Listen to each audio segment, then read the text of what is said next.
Hello and welcome to R&R's Ask the Expert. I'm Kayla McGowan, editor-in-chief, and today we have a very unique topic. We're talking about rebuilding trust after a personal storm and how you can redeem yourself through your craft and your work. Today's special guest is Patrick Workman. He is the founder of Rock Bottom Recovery and Restoration. He built this from his own personal experience and a deep commitment to integrity and accountability. He turned adversity into his purpose after incarceration, rebuilding his life through hard work, discipline, and the drive to help others. He is a hands-on leader. He specializes in emergency response and guiding clients through their tough moments with transparency and trust. Please welcome Patrick. Thank you, Kayla. Everyone, nice to see you all, or for you to see me, I guess. Yeah, for sure. Thank you so much. I know we've been trying to get this in the works, and I'm so glad that we're able to share your story, but also provide maybe motivation for those who are facing adversity in their life right now. And, I really wanted to kind of talk about your business and, how it became a movement, not just a moment for you, and what mindset shift helped you turn your lowest point into the foundation for something greater, not just for yourself, but for others who are facing, hard times in their life. Oh, yeah, that's a great question. It's a loaded one because there's like a million little things in there. I feel like so my background, I've been sober now for 8 years. So like the overcoming adversity. I was a heroin addict. And like you said, I was incarcerated just over 8 years ago now because my sobriety date is June 15th, 2017. So that's the day that I had to turn myself back in because I was out on bonds, didn't do so well with that. But when I went away, I mean, most people will say like, getting arrested sucks, which it does. It absolutely is awful. It's just like you're away from your family, your friends, or, anybody that you care about. No, you know, amenities that are really nice to have out in the real world. But for me, it was really the best thing that's ever happened to me. I say that because, I'd been to rehab, you know, two, three, four, five times inpatient, and 30 days is great, to get that little bits of sobriety. Like you start to feel good, like your skin's glowing again. Like it's just like there's a healthy version of you coming out. But I always say, like, you don't necessarily know why you did what you did, or like what, some people do. Some people get it right on the first try. And like I commend them because like I wish I would have. But unfortunately for me, it didn't happen that way. But I think that it's good because I mean, the path that I'm on today, like I love it. I really do. Like, I mean, every step that I've taken over the past 8 years has just been, leading to what's now like my greater goal, like the big vision of one day owning a recovery center. And, that kind of ties into rock bottom recovery and restoration. And I mean, let's see. I feel like, so when I was away, oh, like the thing that I realized is that what was missing is like I just had this like hole in me spiritually. Like there was a piece to me that just like never felt comfortable like doing a podcast, coming out and talking to you and then like potentially other people like sitting there and watching me. Like no. And like would I show up in a t-shirt and a hat because I just worked, the entire night?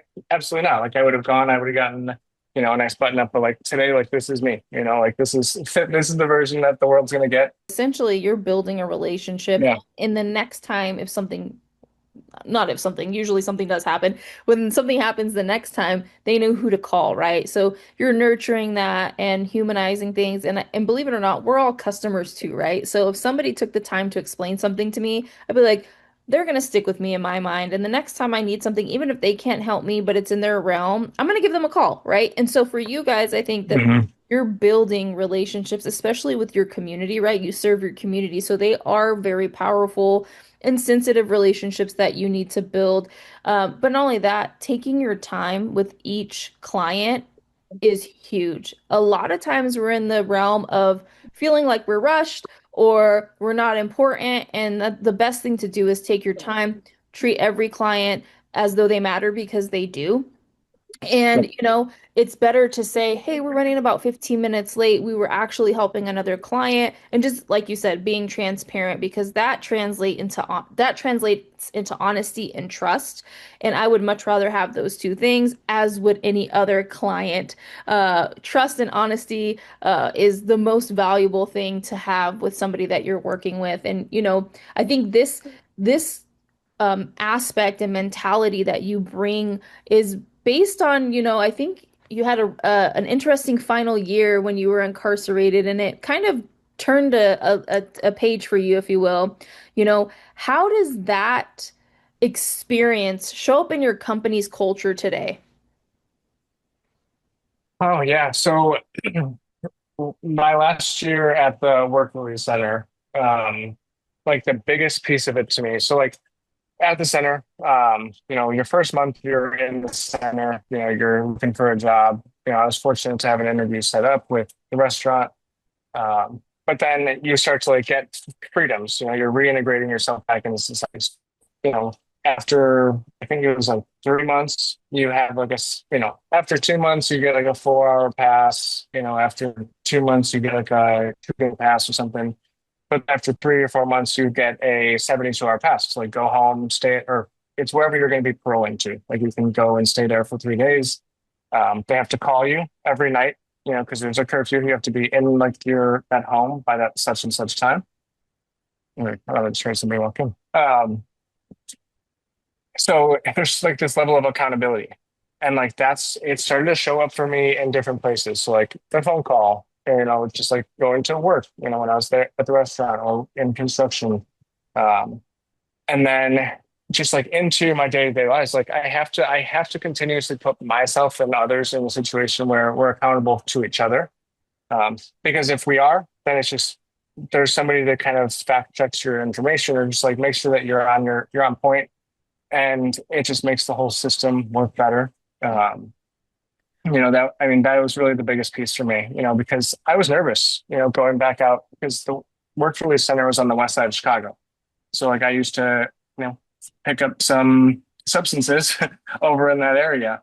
And now every day I'm walking from the work release center, up Roosevelt over to the train station on 26th and Western. And, there's people hooting and hollering saying, come check out this. And, I just had to say, no, like I'm not like, I see where I'm going. And Yeah. that's not right. I'm not stopping right here. And it's also partly in fact because I knew that after my 72-hour pass, I would have to take a drug test. And so like that little bit of accountability helped get me through a monumental, or like a giant just piece that could have taken me down. It's taken a lot of people down.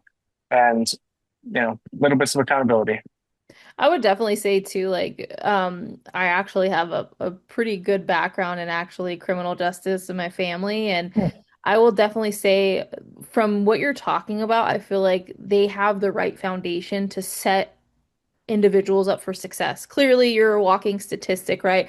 But not all programs are built that way. And so, hearing this and the structure and accountability, and the independence that also was provided has gotten you where you are today, right? I would definitely say discipline from your aspect played a huge role in that, right? Because some Yeah. people are going to go those 3 days and just absolutely lose it because they're back in freedom, and that's normal. That's how people function, you know. Yeah.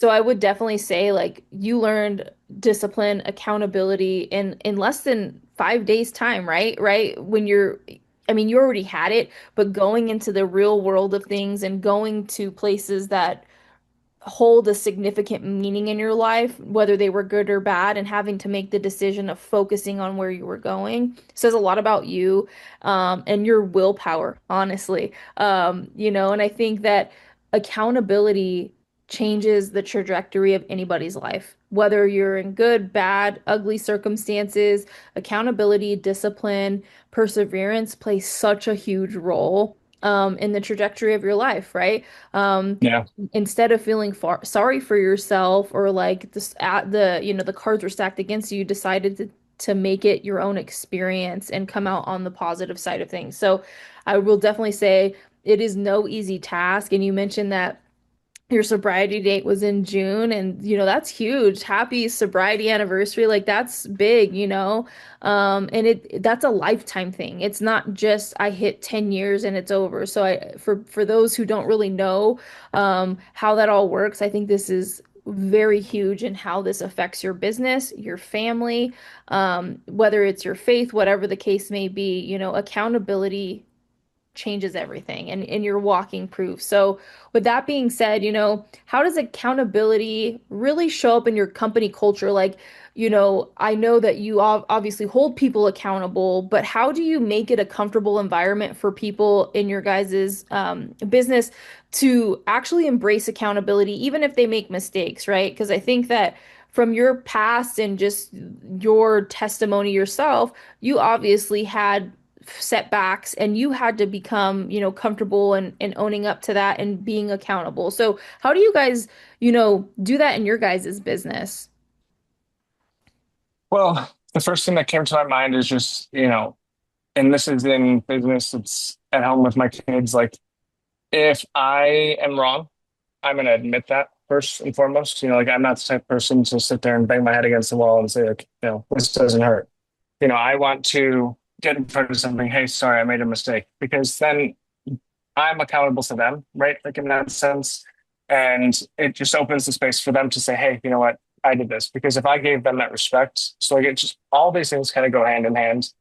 I mean, like you were saying, the discipline aspect, which I have openly, and anybody who's watching this that is like loosely associated with me will absolutely agree. Like, punctuality is one thing that I absolutely need to work on.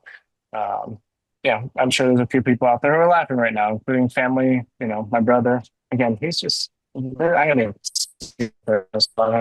Um, but I would say just it's about. I don't know what we're talking about. No, I just. Uh, the this is the brain fog. 24 hours of sleep. Well, I Um, would definitely say even brain fog, I think you're doing a really great job. And quite frankly, I mean, you're, accountability. It yeah, literally, it was gone. I couldn't think of it for like at least 30 seconds. no, you're okay. Go for it. Accountability, go. No, we're good. You go. Okay. But I would definitely say you mentioned that accountability is through and through, not just for your business, but your everyday. And I think you're leading by example, right? And for your team and your family, they're going to instill the accountability and discipline in the next generation. So it's not just about the now, it's about the future as well. So one interesting thing about you and your business is you guys started from ground zero, no funding, no shortcuts, just hard work, grit, determination. So, what advice would you give to somebody who's trying to enter our industry without any connections or capital or even private equity? Share a little bit of your success, if you will. Uh, let's see. I mean, the first thing is just like you got to have faith in yourself. That's one area that I used to lack in, but now like I have it in abundance. I think for anybody listening, I hope you've taken a ton of information away from this. And, Patrick is living proof. He's very authentic. He's very organic. He's here to share his story, but also to influence others to maybe overcome their own adversities as well. And I can't wait to have Patrick on again and see where he and his business partner are in the next couple of months. But I'd like to say thank you for Patrick. Thank you to Patrick for joining us. And as always, take care, and we will see you on the next episode of Ask the Expert.